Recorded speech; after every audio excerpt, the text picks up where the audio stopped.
of you returning, hi, it's nice to see you guys again. And for those of you that this is our first time seeing each other, hi, my name's Milena, and I'm the modern day hippie here on YouTube. And so, um, for those of you that didn't get a chance to watch that first video that I was talking about, I'm basically discussing like how to not be petty and envious and just bitter when you're single. So if that's something that interests you, definitely go ahead and check it out. Nonetheless, you're here with me now and today, so we are actually doing something different today, and I have never done this before, but today's video will be a story time about my ex from hell and basically what that relationship taught me. Okay. And of course, this is in honor of Love Day. So happy Valentine's Day to you all. Much love. Well, much peace, love, and happiness to you guys. And if you're single on Valentine's Day, really it was a day made to capitalize off a couple. So, go you for not being, I guess, dragged into consumerism.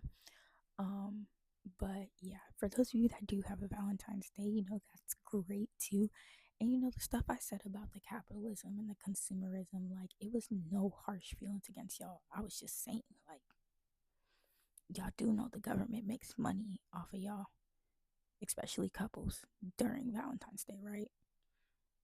Just saying. But it's still good that you have someone that you love and want to celebrate and want to spend this day with. That's something very beautiful, and I hope it does go well for you guys and you guys end up having an amazing day. But yeah, that being said, we're gonna go ahead and get into our story time. And also remember, this is a safe space, so experiences of any size or shape are very much welcomed here. We do not judge. We do not judge, and we do not use hateful words or comments or slander. Okay? Okay. So now, my story time about my ex from hell. For the sake of the story, we are going to call him Oreo. Okay? And I met Oreo.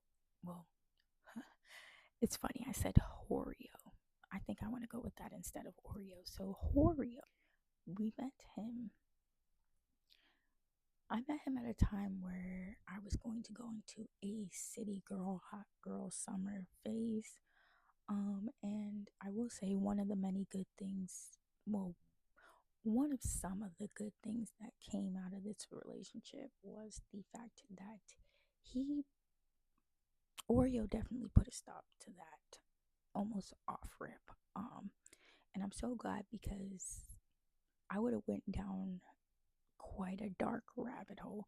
And I mean, throughout that relationship, I still went down a dark rabbit hole, but I'm glad it wasn't one where essentially I'm using my body for validation after heartbreak. You catch my drift.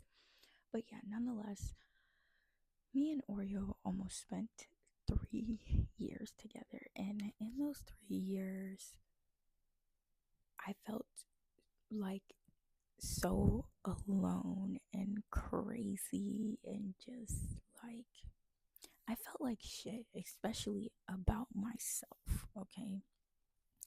And the thing with Oreo is he was consistently cheating on me. I mean, when I first met Oreo, he had told me that he had a kid and that him and his baby mama were living together, but they weren't actually together. Well, come to find out, that was a lie. And from what I was told, um, actually Oreo's baby mama was under the impression that basically I was a home wrecker.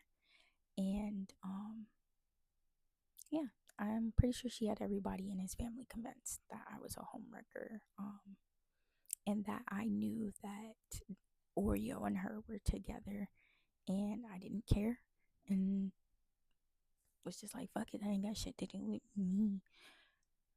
I know that this pink hair make me look like a stereotypical, I don't know, mean bitch, but that's not me. Okay, I was never a homewrecker. Actually, Oreo was a pathological liar. He just liked to lie, to lie.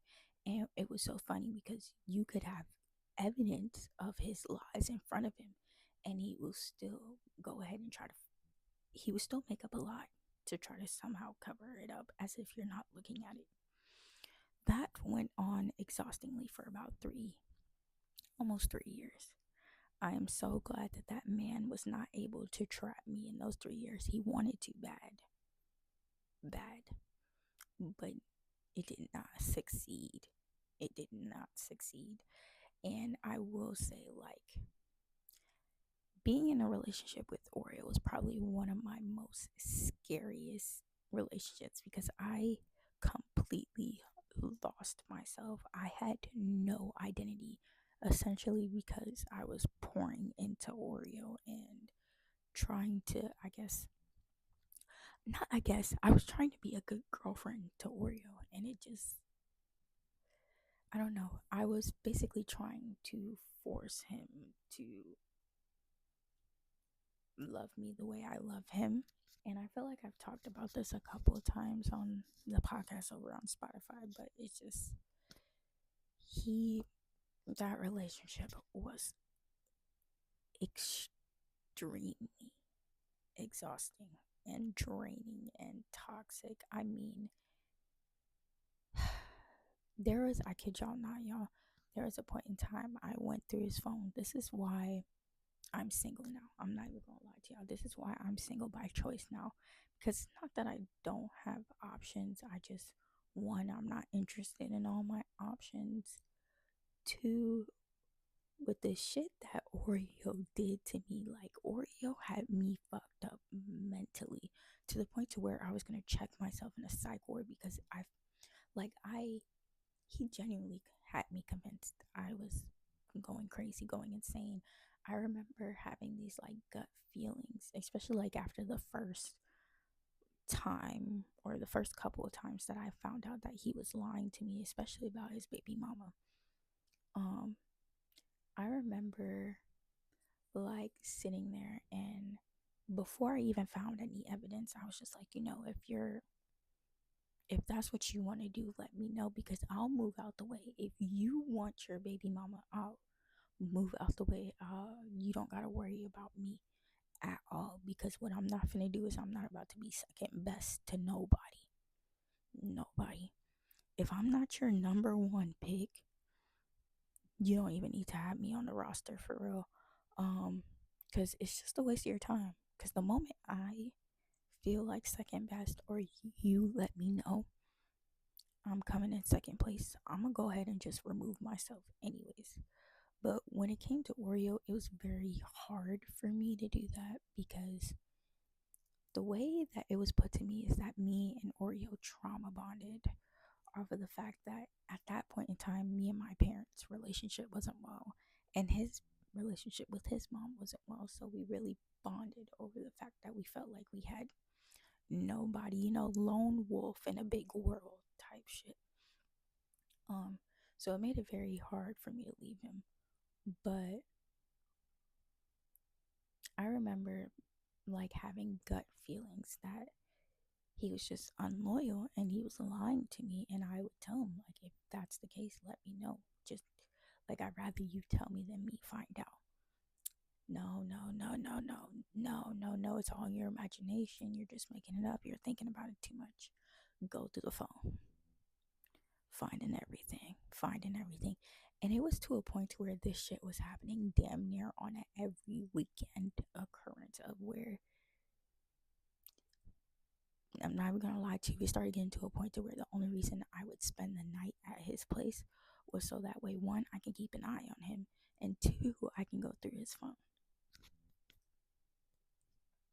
Sue me, call me crazy, do what you want to, but I had to do what I had to do because he was just constantly lying to me. And it was like so unprovoked sometimes too. It was just for absolutely no reason. Well, I remember, well, after me having this gut feeling and constantly saying, like, I know you're doing stuff, he started telling me, like, me believing in crystals and all that stuff is the reason why I'm constantly overthinking and like I'm really just going crazy. Like, crystals are just rocks, there's nothing special. Just saying because I was into spirituality, essentially, like, my intuition wasn't intuition, is just mere coincidence. You cheating is not a coincidence, it's a pattern. I digress. I digress. I digress. It just seemed like no matter, like, how much evidence I had to back up the type of person he was, it was just like he was finding ways to convince me that I was the crazy one, that I'm making all this stuff up, that it's not really that big of a deal because he loves me, he's with me. What does it matter that I'm talking to all these other people? I'm with you. You're the person I come to, you're the person I talk to.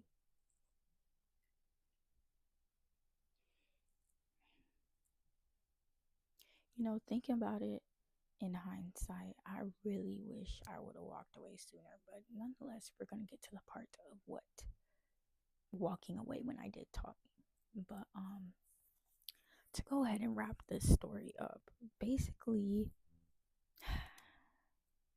after a while, actually, not after a while, so right before like the 3 year mark of our relationship, so in August, right before my birthday, a week before my birthday, it's National Girlfriend's Day, right? And now I am super big about holidays, especially major holidays like Valentine's Day and Halloween, because those are my favorite. I love doing things for the holidays. Um, but this year it was National Girlfriend's Day came around, and now normally I don't. I would say normally I would make a big deal about it with him, but this year I was just like, he never, like, even in our like relationship, he never really posted me unless I did it first and he was like reposting something I posted. He would barely even do that. Also, I remember the first time that he did post me as his girlfriend, it was right after he posted one of his female friends or female best friends, and he put like hearts and all this cute shit on her photo. Then he posts me right after her. One, he gonna go and pick the worst photo he can possibly find of me in his phone. Two, I ain't get no hearts, no cute little words, nothing. It was just picture bam. And really, it was after I had seen he posted his homegirl, and I was like, you don't even post me, but you can post her. And so when I seen that he posted me, in my head it was like he only did it because I said something. And a lot of times that's how things in our relationship worked. He would only do things because I said something about it. And sometimes even if I did say something about it, he wasn't doing anything. So he really was just doing what the fuck he wanted to do our entire relationship.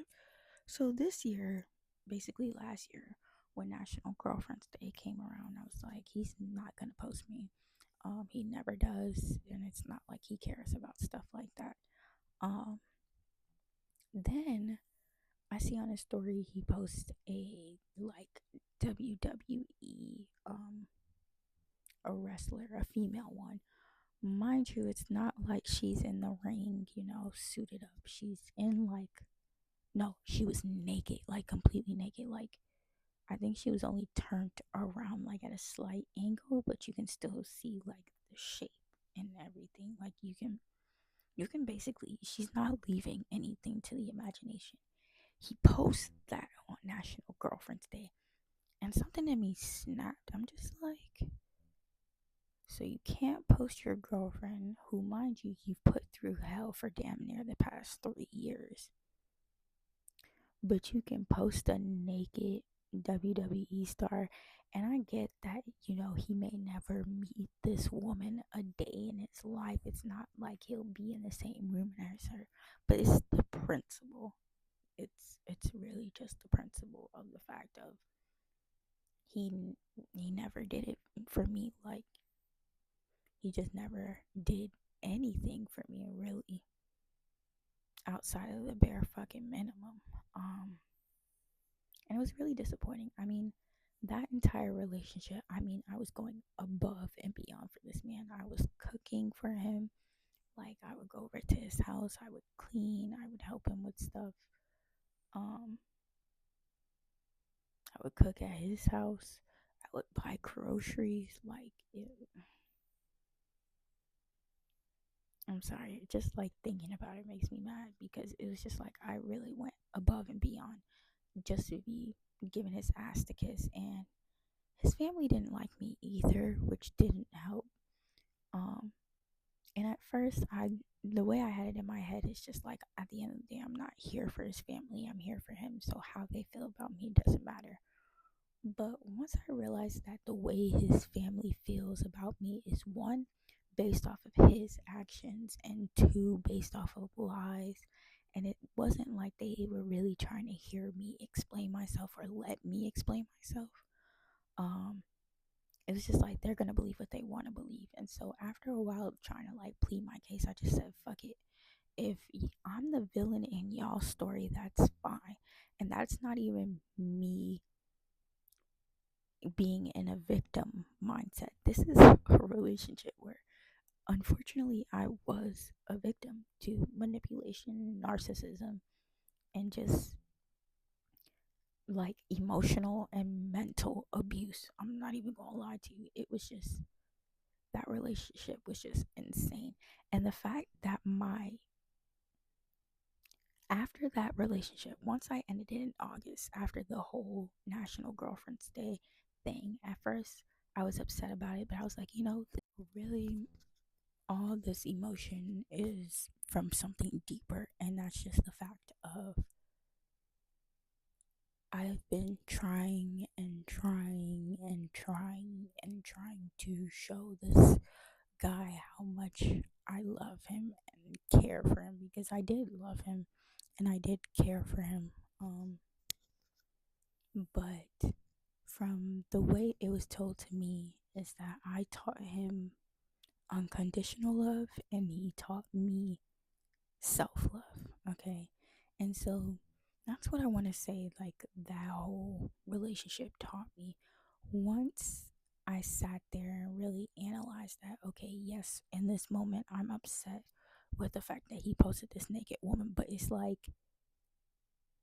really, I'm upset at the fact of, why choose me but you don't even want me type shit. Like, it's just like, you have me around for what? And then your actions are showing you don't love me, but your words are saying you do. It was just very confusing.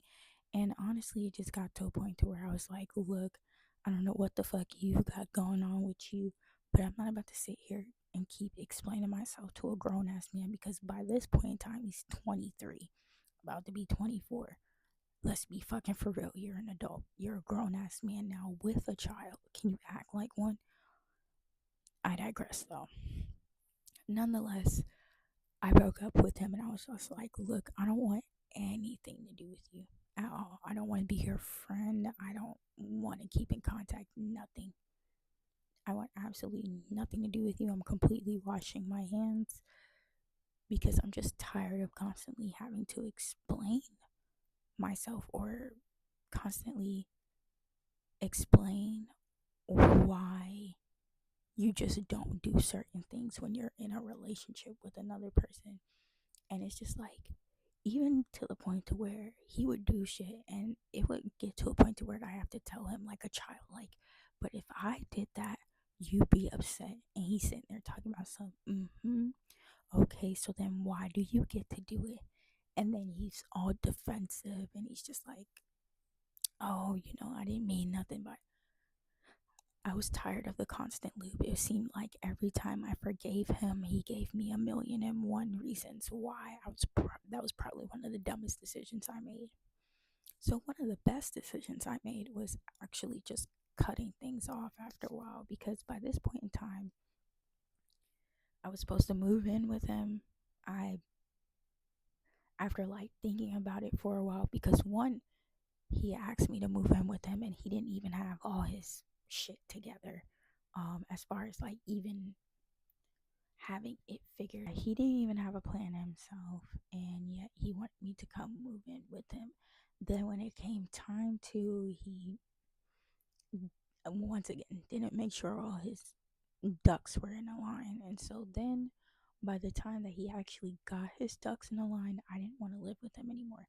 Because at first I did say yeah, because I thought, it would fix our relationship.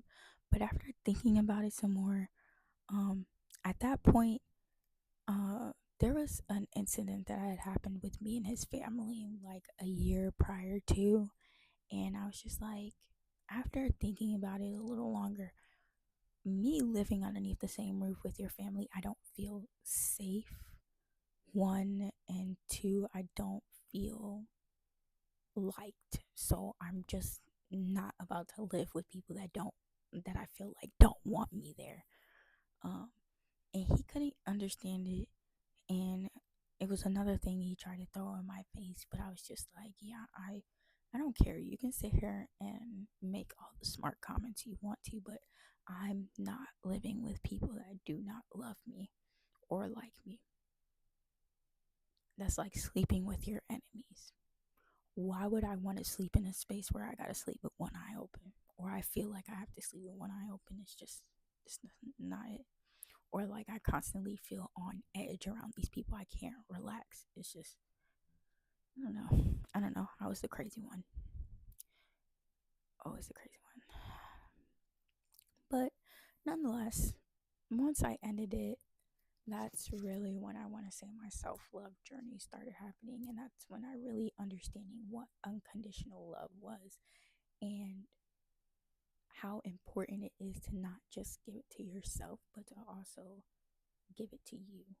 You have to prioritize yourself first. You have to be able to unconditionally love yourself in order to love somebody else. And I know you're probably like, that sounds so cliche, but like, think about it. The only way you're going to treat a person well is if you know how to treat yourself well. If you know how to be empathetic towards yourself, that means you can be empathetic towards other people. It means you have the capacity to love other people in the same light that you love yourself. And I know that we as humans are very hard on ourselves. Um, and it's easier for us to compliment others than it is to compliment ourselves. But once you get in a pattern of the same things you're doing and going out your way for other people, once you start doing that for yourself, I promise you those lonely nights are going to be less cold, I would say. Okay. I would definitely say that, unconditional love isn't about what you can do for that person or what that person can do for you. In the context of me and Oreo, Oreo was only in that relationship because I looked good with him. I looked good uh, standing next to him. I treated him well. Okay. So it's like he liked the fact that I was wifey material, and it was like he would constantly say things like, oh, yeah, we'll get married, we'll have kids. At that point in time, I was kind of on the fence about it. I was like, doesn't sound too bad, but eventually I started to ride the FTK wave because he gave me the ick, and I was just like, if you're who their father is gonna be, absolutely not. And that's not even me trying to be shady or anything. Like, I'm just being honest. I refuse to let him be the father of any of my children. Um, and that's just the tea, because it's just like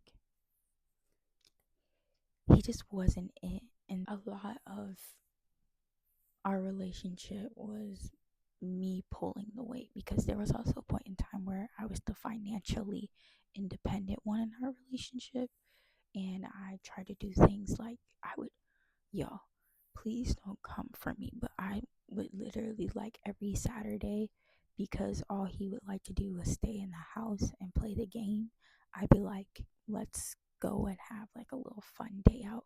We'll either go to the movies, the arcade, we'll get like a bottle of something, we'll smoke, we'll go do something fun, and then we'll come back. Like sometimes, oh, and always we were going out to a restaurant to eat. Like after we did something fun, we'd go out to a restaurant and get some food. My treat, obviously. Um, and I wasn't the type to like keep tabs on how much I did for him, but definitely in our relationship, there are points and times where I wasn't financially stable, but he was. So when I was financially like the stable one, I felt like I had to pay him back, because when I wasn't financially stable, he was the one taking care of me essentially. So when I finally started working this amazing job making 21.60 an hour, I would take him basically out on shopping sprees too. We would go and I would buy him whatever he wanted, simply because I felt like I owed him. And in some cases, yes, he did make me feel like I owed him. But in other situations, it's really just like I didn't like the fact that at that time he was constantly doing stuff for me and I wasn't able to do anything back. So, yeah, I definitely went above and beyond. And I was even like taking him out on shopping sprees even after finding out he was cheating on me. So, essentially it was like I'm reinforcing his bad behavior, but nonetheless that's not an excuse. But there were more times where I was more financially stable than he was, I would say. And not for nothing, like one of my jobs, he was like my mode of transportation. And I remember like a couple times him getting up and saying like he wasn't going to take me to work because he just didn't feel like it. And obviously, with absences piling up, I ended up losing that job, and I was upset about that. I was really upset about that because it was such a good job.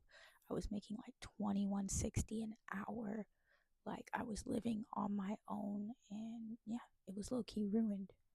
But I allowed that to happen because I relied on someone who wasn't reliant. He didn't really do anything for me unless he was getting something out of it. For real. And that's just how I feel, and that's just the facts. My friends were waiting. They were counting down the day that I was going to officially leave him for good. I promise you, they did a whole two-step jig.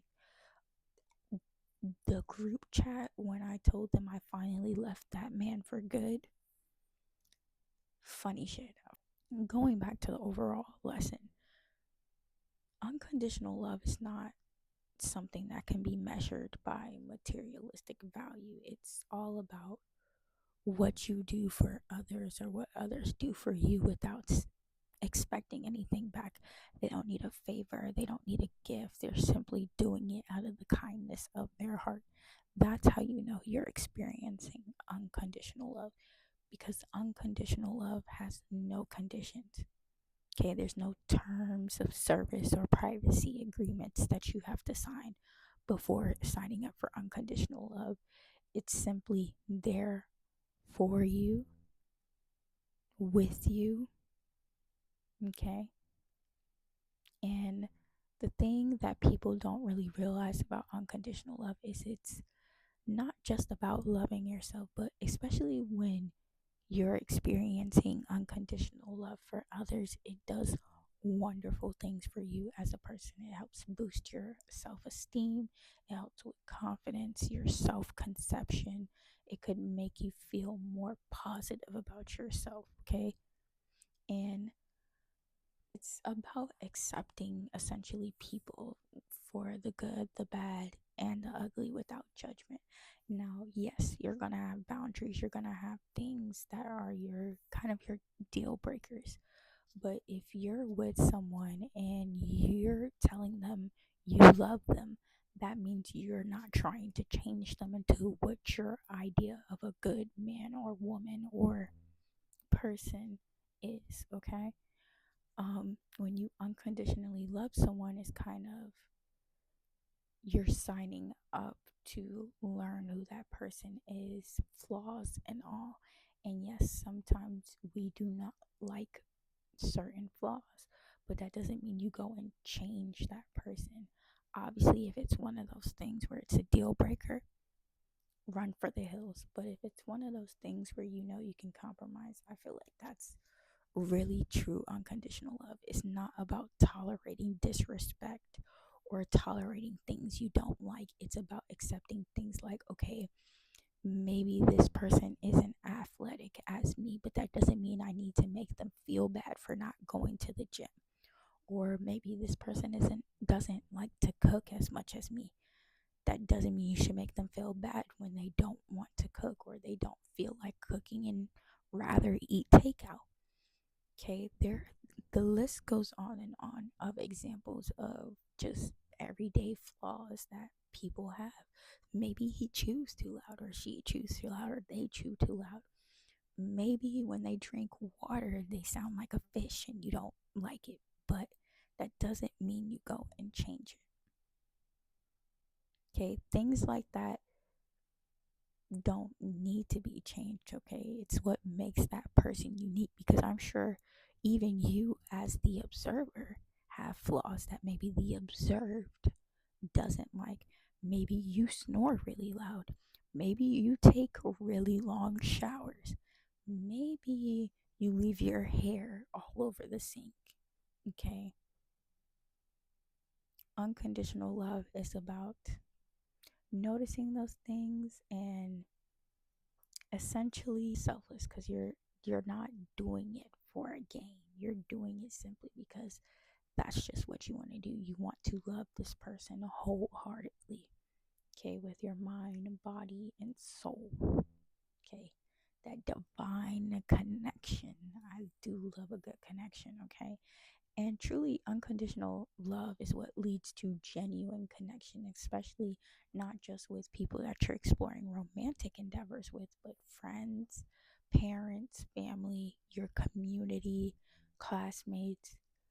Once you learn how to accept people, especially if they're not disrespecting you, once you learn how to accept them, I promise you, it'll become less a thing of, oh, I can't stand this person, this, that, and the third. And it's like, okay, I don't like this trait that this person has, but that's who they are.